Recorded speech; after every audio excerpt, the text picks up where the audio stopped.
until, at last, the giraffe's head, with the monkey on top of it, was level with the windows on the top floor. The giraffe looked down from her great height and said to the Duke, "How's that?"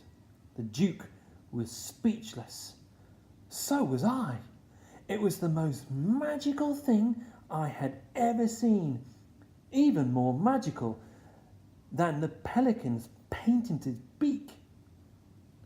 Up above us, the giraffe was beginning to sing a little song, but she sang softly. I could hardly catch the words.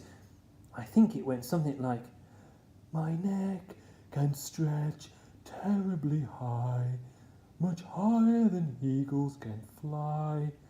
If I ventured to show just how high it would go, you'd lose sight of my head in the sky." The pelican, with his huge beak full of water, flew up and perched on one of the top floor windowsills near the monkey, and now the great window cleaning business really began. The speed with which the team worked was astonishing. As soon as one window was done, the giraffe moved the monkey over to the next one, and the pelican followed. With all fourth floor windows on that side of the house were finished, the giraffe simply drew her magical neck until the monkey was level with the third floor windows, and off they went again. "Amazing!" cried the Duke. "Astonishing! Remarkable! Incredible! I haven't seen out of any of my windows for 40 years. Now I shall be able to sit indoors and enjoy the view." Suddenly I saw all three of the window cleaners stop dead in their tracks. They seemed to freeze against the wall of the house. None of them moved. "What's happened to them?" the Duke asked me. "What's gone wrong?" I don't know," I answered. The giraffe, with the monkey on her head, tiptoed very gingerly away from the house and came towards us. The pelican flew with them. The giraffe came up very close to the Duke and whispered, "Your Grace, there is a man in one of the bedrooms on the top floor. He is opening all the drawers and taking things out. He's got a gun, a pistol." The Duke jumped about a foot in the air. "Which room?" he snapped. "Show me at once." "It's the one on the third floor where the window is wide open," the giraffe whispered.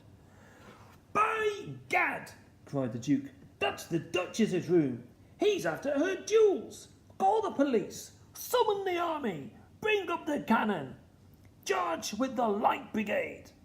But even as he spoke, the pelican was flying up into the air. As he flew, he turned himself upside down and tipped the window cleaning water out of his beak. Then I saw the top half of that marvellous patented beak sliding out of his head, ready for action.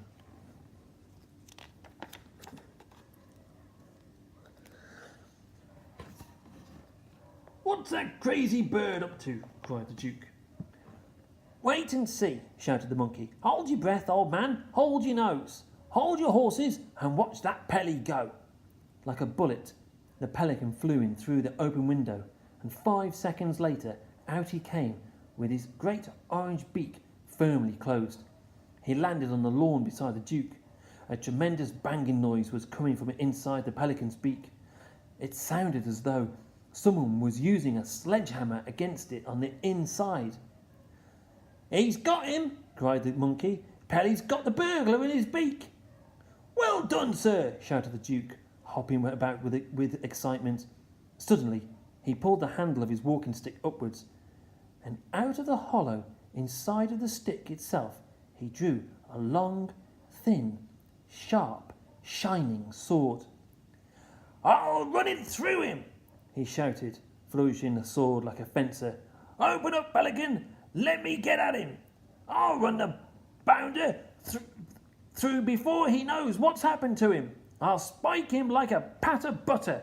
I'll feed his gizzards to the foxhounds. But the pelican did not open his beak. He kept it firmly closed and shook his head at the Duke. The giraffe shouted, "The burglar is armed with a pistol, your grace. If Pelly lets him out now, he'll shoot us all."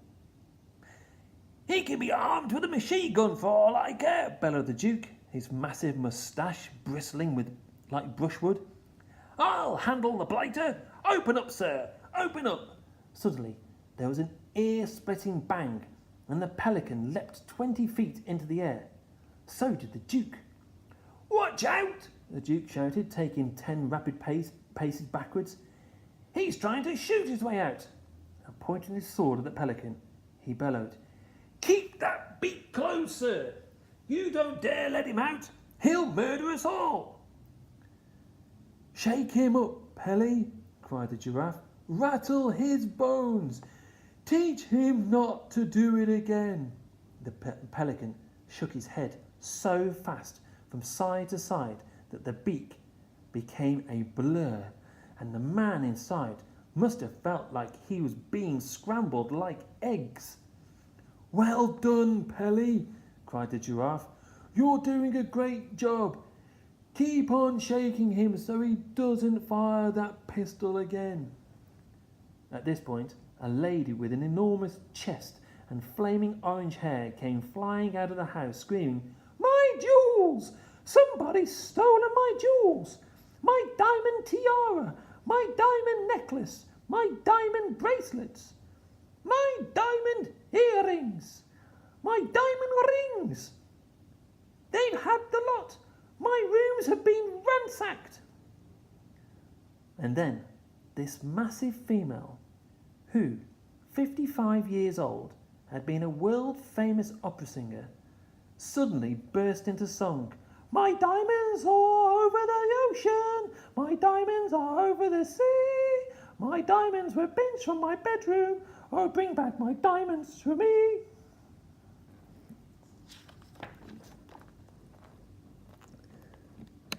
We were bowled over by the power of the lady's lungs that all of us, excepting the pelican, who had kept his beak closed, joined in the chorus. "Bring back, oh, bring back my diamonds to me. Bring back, oh, bring back my diamonds to me. Calm yourself, Henrietta," cried the Duke. He pointed to the pelican and said, "This clever bird has brilliant burgling catching creatures saved the day. The bounder's in his beak." The Duchess stared at the pelican. The pelican stared back at the Duchess and gave her a wink. "If he's in there," cried the Duchess, "why don't you let him out? Then you can run him through with that famous sword of yours. I want my diamonds. Open your beak, bird." "No, no," shouted the Duke. "He's got a pistol. He'll murder us all." Someone must have called the police, because suddenly no less than 4 squad cars came racing towards us with their sirens screaming. Within seconds, we were surrounded by 6 policemen, and the Duke was shouting to them, "The villain you're after is inside the beak of that bird. Stand by to collar him." And to the pelican, he said, "Get ready to open up. Are you ready? Steady. Go. Open up." The pelican opened his gigantic beak, and immediately the policeman pounced upon the burglar, who was crouching inside. They snatched his pistol away from him and dragged him out and put handcuffs on his wrists. "Great Scott!"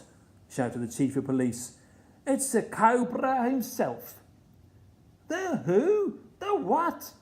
asked everybody. "Who's the Cobra?"